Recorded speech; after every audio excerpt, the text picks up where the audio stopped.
विश्व वारकरी सेनेचे महाड तालुकाध्यक्ष माननीय हरिभक्त पारायण श्री श्याम महाराज मिरगळ हे नाव आज रायगड रत्नागिरी जिल्ह्यातील सर्व लहान थोरांना माहीत आहे।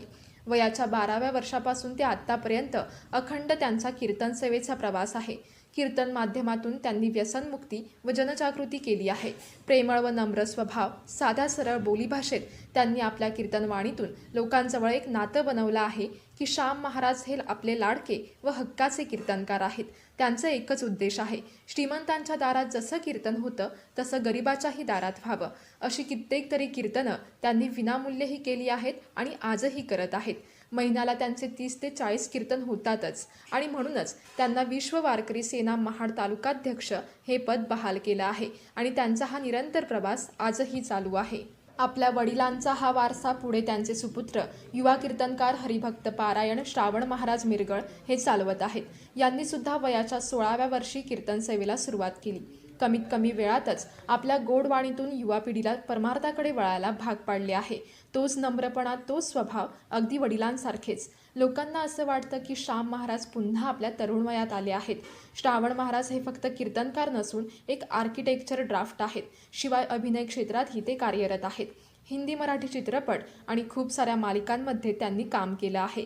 त्याचप्रमाणे कलेची आवड असल्यामुळे त्यांनी एक सुंदर उपक्रम सुरू केला आहे। इनसाइड चर्चा विथ श्रावण या पॉडकास्ट शो मार्फत त्यांनी आपल्या भागातील छोट्या मोठ्या कलाकारांना म्हणजेच वारकरी, कीर्तनकार, गायक असे सगळ्या क्षेत्रातल्या कलाकारांना एक संधी दिली आहे।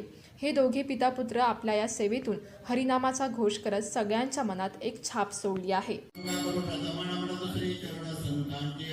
त्यांच्या कृपादान कथेचा विस्तार बाबाचे सद्गुरु दास कृपा गुरु ब्रह्मा गुरु विष्णू गुरुदेव महेश्वरा गुरु साक्षात परब्रह्म तस्मै श्री गुरुवे नमः। ओम नमः ज्ञानेश्वरा करुणा करा तुझ्या तुमचा अनुग्रह नादलो पावन झालो चराचरी विठाल तुझी दान देवा देवा तुझा विसर नभावा गुण गायना आवडी हेच माझी सर्व जोडी नलगे मुक्ती धन संपदा संत संग देई सदा गुण गायना आवडी हेच माझी सर्व जोडी। जसं त्या 12 दिवसाच्या बालकाने नारदाला सांगितलं की आता मला काही नको, मला मनुष्य जन्म भेटलेला आहे, आता मला फक्त संतांची संगत पाहिजे। तसं तुकाराम मला सांगतात की संतांची संगत लाभण्यासाठी किंवा देवा तुझी भक्ती घडण्यासाठी, तुझं नाम मुखात येण्यासाठी मला नेहमी मनुष्याच्या पोटी जन्म दे। भक्ताच्या शेवटच्या चरणात संत तुकाराम मला सांगतात